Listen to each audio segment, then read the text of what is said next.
It was past midnight in the heart of the city when Princeton Henry leaned against the balcony of his penthouse. He was not alone. A woman in a sparkling red dress stood at his side. He offered her a glass of champagne, then spoke in a calm yet chilling tone. "I'm a millionaire CEO," he said, tapping the edge of the glass with his finger. "I'll be with you tonight, but don't be jealous if I have children with other women." He gave a short laugh, as if this were the most normal thing in the world. The woman's face fell, but she forced a smile and tried to hold his gaze. All the while, Princeton stared at the city lights with an empty look. It was a look that suggested wealth could buy almost anything, yet it had never been enough to warm his heart. That night, Princeton's words haunted him in a strange way. Even as he prided himself on being powerful and free from any real commitment, a quiet unease began to stir within him. He had always told himself that he had no reason to regret anything. He believed he was free to do whatever he wanted. He told himself that love was just a game and that real relationships only led to heartbreak. But beneath the surface of his easy smiles, there was a restlessness he could not name. Princeton Henry did not start off as a cold man. In fact, when he was younger, he had big dreams and a bright spirit. He worked hard in college, developing a small software tool that eventually turned into a huge tech company called Silverlink. Overnight, he went from a simple life to one of private jets, parties, and celebrity friends. At first, he thought this was his dream come true. Yet as the years went by, something inside him seemed to fade. Instead of genuine joy, he felt only the rush of constant deals and the fleeting thrill of each new conquest, whether in business or in relationships.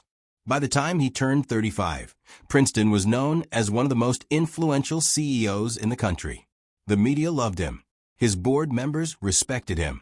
But the people who worked in the shadows of his empire, such as the cleaning staff, the interns, and the security guards, rarely saw him smile or share a kind word. He lived in the tallest penthouse in the city, went through countless affairs, and avoided commitments like the plague. He had long told himself that caring too much would be a sign of weakness. This mindset formed the walls around his heart. One night, Princeton was invited to a charity gala held at an upscale hotel. It was a typical gathering for the wealthy. Lavish decorations, extravagant dresses, and a polished host guiding the event. Princeton showed up out of obligation. He usually found these events dull, full of speeches about helping the poor or supporting some random cause. Often, he would write a generous check, pass it off as a good deed, and head home. Tonight, he thought, would be no different. He wandered through the crowd with a glass of expensive wine in his hand. As he made polite small talk, he noticed a woman standing on the stage. She wore a modest black dress, her posture was straight, and her eyes were fierce. She was introduced as Sarah Olive. Princeton had never heard of her before, and he did not expect much from her speech. Yet the moment she began to speak, something shifted in the room. Sarah talked about Women's Haven, a shelter she founded for women in crisis. She refused to sugarcoat anything. She spoke about domestic abuse, poverty, and the harsh realities that many women in the city faced each day. Her voice did not waver. She did not beg the crowd for pity or simple donations. Instead, she challenged them, stating that real change demanded more than just writing checks. She urged the people with power to create opportunities, pass better workplace policies, and address the root causes of why women ended up at shelters in the first place. Princeton found himself leaning forward, caught up in her words. A hush fell over the crowd, and a few people looked uncomfortable. After all, they were used to being praised for their wealth, not questioned about how they used it. But Sarah did not flinch. She looked around the ballroom and asked the attendees to see beyond their own comfort. She asked them to walk a mile in the shoes of someone who had nothing. When her speech ended, a polite applause rippled through the audience. Princeton, however, found his hands coming together more strongly than he expected. He felt a stirring inside him, one that he could not identify at first. He kept thinking about her words for the rest of the night.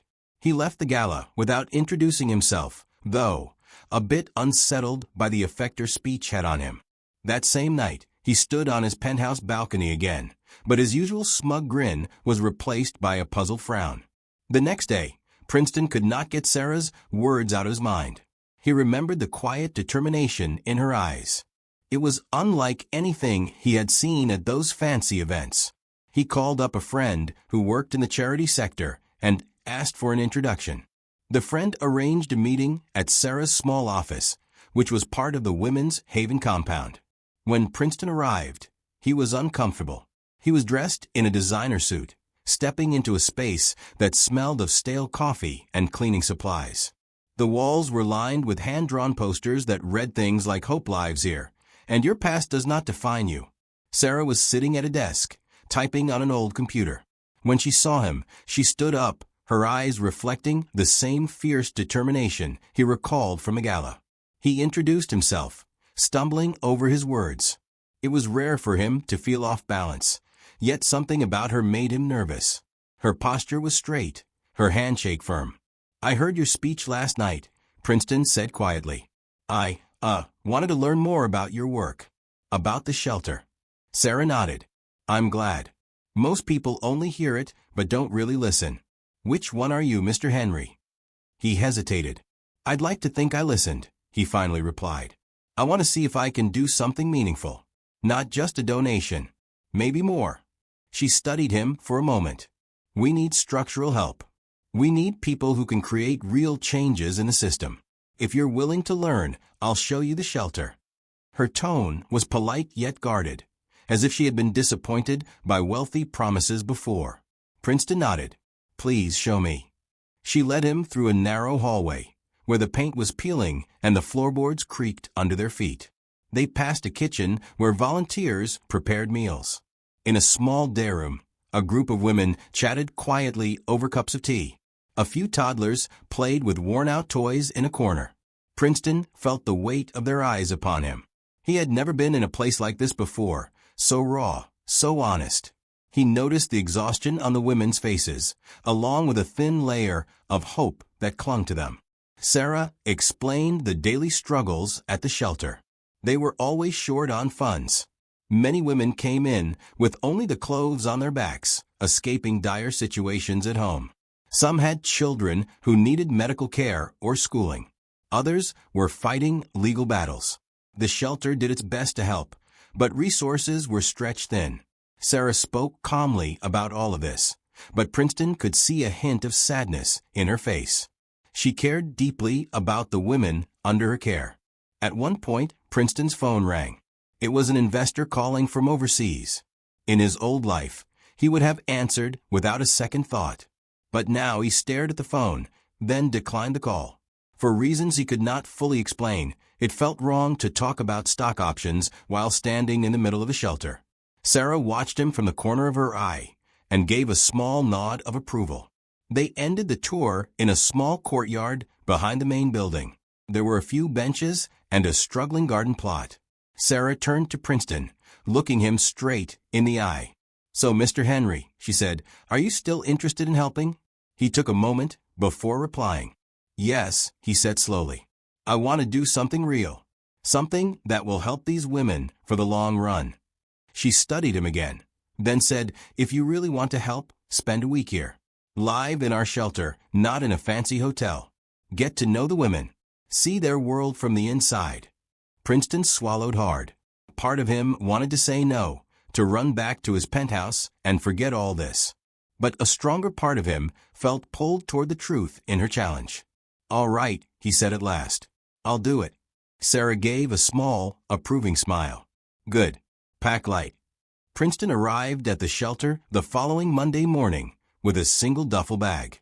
He had told his board he would be taking a short leave for personal reasons.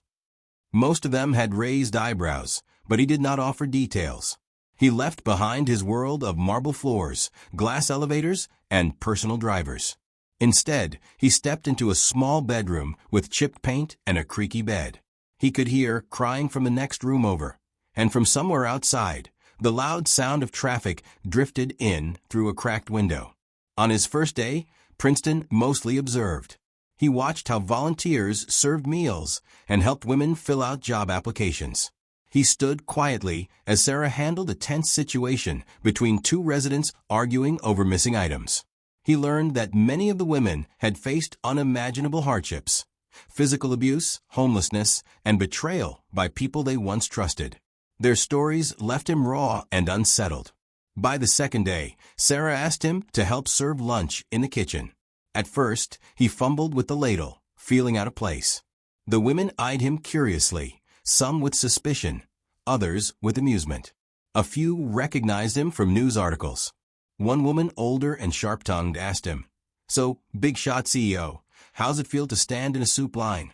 He froze for a moment, then forced a laugh. "It's humbling," he said simply. She gave a sniff and turned away, not fully satisfied with his answer. Still, as the days passed, Princeton began to build small bridges. He chatted with a young mother who had fled an abusive husband. He helped a grandmother carry a load of laundry. He stayed up late one night comforting a woman who had nightmares from past traumas. Each conversation peeled away another layer of his old life, and he began to see people, not projects. He started to understand that for these women, every day was a fight for survival and dignity. The nights were the hardest for Princeton. Gone was his king-size bed with silk sheets. In its place was a twin bed with a thin mattress. He would lie there, staring at the ceiling, hearing the muffled sobs or restless footsteps in the hallway. The old him would have shrugged off these problems, saying it was not his responsibility. But now he could not escape. He was part of it. Every morning, he woke up early to help in the kitchen. He shared coffee with the women, listened to their stories, and realized how little he actually knew about the world beyond his own circle. On the fourth day, he learned about a young woman named Karina, who had come to the shelter after losing her job and being kicked out of her apartment. She was terrified she might lose custody of her son because she had nowhere else to go. Princeton listened as she explained how job applications often asked for a home address, which she did not have. He heard her frustration that employers seemed reluctant to hire someone living in a shelter. That day, Princeton felt a burning need to use his influence to fix this problem. He pulled Sarah aside after lunch. "I have an idea," he said. "My company has several training programs. We usually hire interns from top universities. But what if we create a pilot program for women at the shelter? We can teach them basic tech skills, help them build resumes, and maybe even offer job placements at Silverlink or partner companies." Sarah paused, considering. "It's a big step," she said, "but a good one. If done right, it can give them the chance they deserve." Her eyes sparkled with a hint of hope. For the first time, Princeton felt like he was working on something that could change lives in a direct way, not just deliver good public relations. When Princeton's week at the shelter came to an end, he realized he was in no rush to leave. The experience had broken him down in unexpected ways, yet it also made him feel alive. On his last evening, he found himself in the courtyard, where Sarah was busy watering the struggling garden.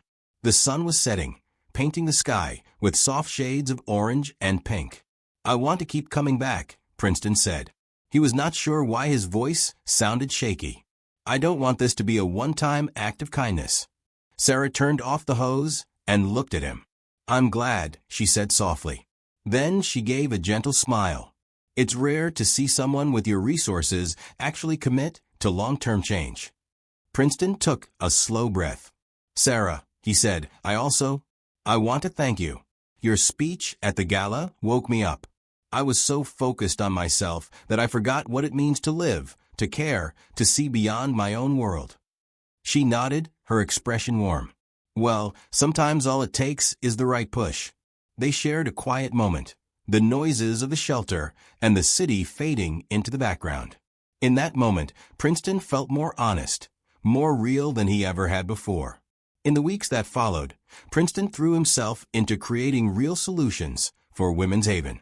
He worked with his board to form a formal partnership offering job training programs, daycare support, and mental health counseling funds. He asked his legal team to help the shelter residents with their paperwork. He even convinced a few board members to come visit the shelter themselves. It was no longer just about writing checks for charity events. He wanted to tackle the problems at their roots. The media caught wind of his sudden change.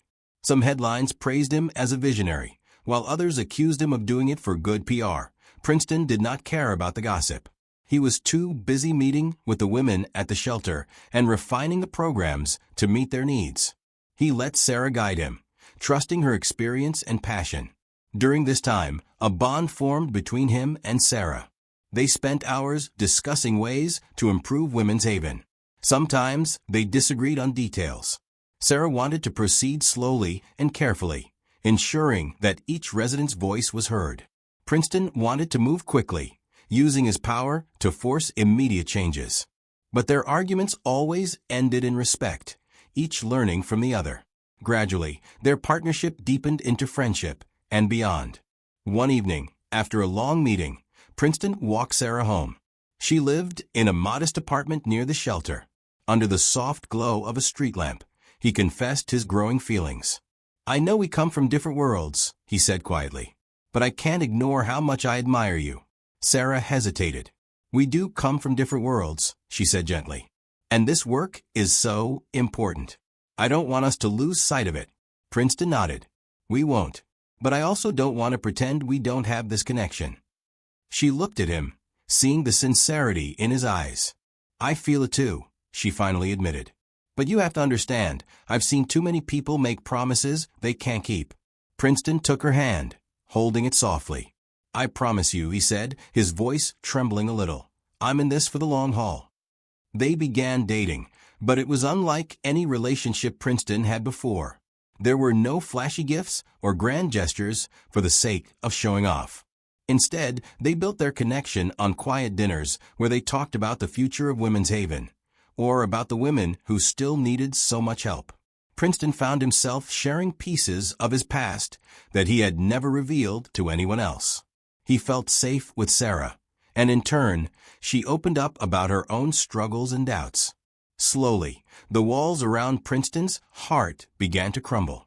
He realized how empty his old lifestyle had been. The shallow affairs, the empty nights, the comment about not being jealous if he had children with other women. It all seemed like a distant echo of a life he no longer recognized. Now he was learning how to care, how to be present for someone else, how to become part of something bigger than himself. As their bond grew, so did the impact they made together. Women's Haven expanded its facilities with the help of new investments and better policies at Silverlink. The pilot program for job training became a success, with several women finding stable employment. The once struggling courtyard garden bloomed with bright flowers, a symbol of the hope taking root there. Not everyone in Princeton's life approved of the changes. Some board members complained that he was spending too much time on charity. A few wealthy friends teased him about going soft. Yet for every person who scoffed at his new path, there were more who supported it. Even employees at Silverlink felt proud to work for a company that cared about social issues. And the women at the shelter finally saw a true ally in someone who once seemed so distant. Months turned into a year. Princeton and Sarah continued to grow closer, facing challenges together and celebrating successes. One evening, as they walked through the shelter's hallway, Princeton saw a child proudly wearing a t-shirt from the new job training program. The boy waved at him, beaming. Princeton felt tears prick his eyes. He realized how far he had come from the man who once bragged about his affairs and wealth on a penthouse balcony. That night, he took Sarah to the courtyard. It was late, and most people were asleep. The moonlight lit up the small space, casting shadows on the benches. A gentle breeze carried the scent of flowers. Princeton turned to Sarah, taking both her hands in his. "I need to tell you something," he said. His heart pounded as he got down on one knee. "Sarah Olive, you changed my life. You showed me what it means to care, to fight for real change, to see people for who they are, not what they can give me. You taught me how to love. Will you marry me?" Sarah's eyes filled with tears. For a moment, she did not speak, her hand covering her mouth. Then she dropped to her knees beside him, throwing her arms around his neck. "Yes," she whispered. "Yes, I will." They held each other in the courtyard, the sound of the city in the background, the shelter's lights glowing softly behind them. In that embrace, both felt a sense of wholeness they had never known before. Preparations for the wedding were both exciting and challenging. Sarah insisted on a simple ceremony, wanting to focus on the commitment rather than the spectacle. Princeton agreed, though his wealthy parents were a bit confused by the lack of grandeur. The venue was set, the courtyard at Women's Haven, the place where so many of their shared memories had taken root. On the morning of the wedding, the shelter buzzed with excitement. Volunteers hung handmade decorations, and the women helped arrange chairs for the guests. Children raced around, giggling. Even the air felt different, lighter, filled with hope. Princeton stood at the makeshift altar, wearing a crisp suit but feeling more nervous than he had ever felt before. He glanced around at the small crowd. There were friends from the business world, but also many of the shelter's residents. Some he had met during his week-long stay. Others had arrived more recently. They all wore big smiles, looking at him with a mixture of gratitude and love. The music began to play, and Sarah appeared at the end of the aisle. She wore a simple white dress, a small bouquet of wildflowers in her hands. She had never looked more beautiful to Princeton. As she walked toward him, the world seemed to slow down. He thought of the night she gave that fearless speech at the gala, the many evenings they spent planning improvements to Women's Haven, and the day she challenged him to live among the shelter's residents. Each memory reminded him of how much he had changed. The old Princeton was gone, replaced by a man who felt every emotion fiercely. Just as the officiant cleared his throat to begin, a slight commotion arose at the back of the courtyard. A woman, breathless and shaking, stumbled in. Her clothes were torn, and fear filled her eyes. One of the volunteers rushed to her, and the crowd parted. Sarah and Princeton exchanged a worried glance. This was not part of any plan. Yet, in that moment, they both understood that their work was never truly done. Sarah hurried over, placing a comforting arm around the woman. "It's all right," she said softly. "You're safe here. Nobody will hurt you." Princeton signaled to the volunteers to help the woman inside, offering immediate aid.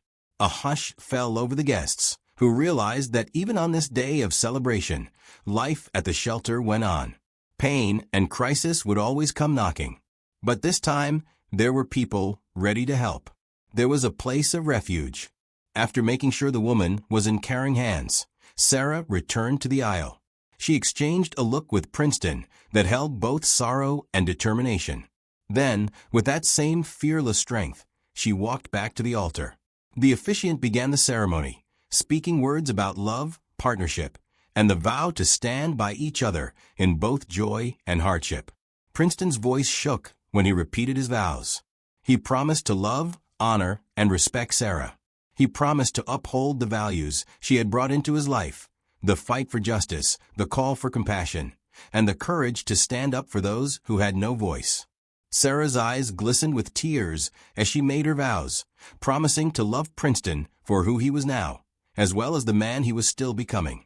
When they were pronounced husband and wife, the courtyard erupted in cheers. The women from the shelter clapped loudly, some of them crying, as they saw how hope could blossom even in the most unexpected places. The children giggled and tossed flower petals. Princeton and Sarah kissed under the sun's golden rays, sealing not just their love for each other, but their commitment to a shared life of making a difference. That evening, after the celebration died down, Princeton and Sarah stood alone in the courtyard. Twilight had painted the sky in deep blues and purples. They gazed at the small lights strung between the trees, their hands clasped together. "You know," Princeton said softly, remembering his old self, "there was a time when I was proud to say, 'I'm a millionaire CEO. I'll be with you tonight, but don't be jealous if I have children with other women.' I can't believe I was that person." Sarah squeezed his hand, her eyes warm and comforting. "You were lost," she said, "but you found your way back. And now we start this new chapter together." A quiet smile spread across Princeton's face. He recalled how he used to think happiness was measured by money and fleeting affairs. Yet here he was, feeling happier than he had ever been. The shelter, once just a run-down place he had visited out of curiosity, had become the place where he rediscovered his soul. The woman before him, once just a brave voice at a gala, was now his partner for life. They stood there side by side, as a gentle breeze rustled the newly bloomed flowers. The city's lights sparkled in the distance, a reminder of the world they hoped to change. In that moment, Princeton felt a sense of peace he never thought possible. He was no longer driven by selfish desires. Instead, he was guided by love, purpose, and the unshakable belief that hope could rise in the darkest corners. And so, with the echoes of laughter still lingering in the air, they looked toward tomorrow. There was more work to be done, more women to help, more systems to change. But they were ready. They knew that together, they could build a community of hope and second chances. As Princeton wrapped his arms around Sarah, he whispered a silent thanks for the journey that had led him here. He was no longer just a millionaire CEO. He was a man who had learned how to live, how to love, and how to fight for something far greater than himself.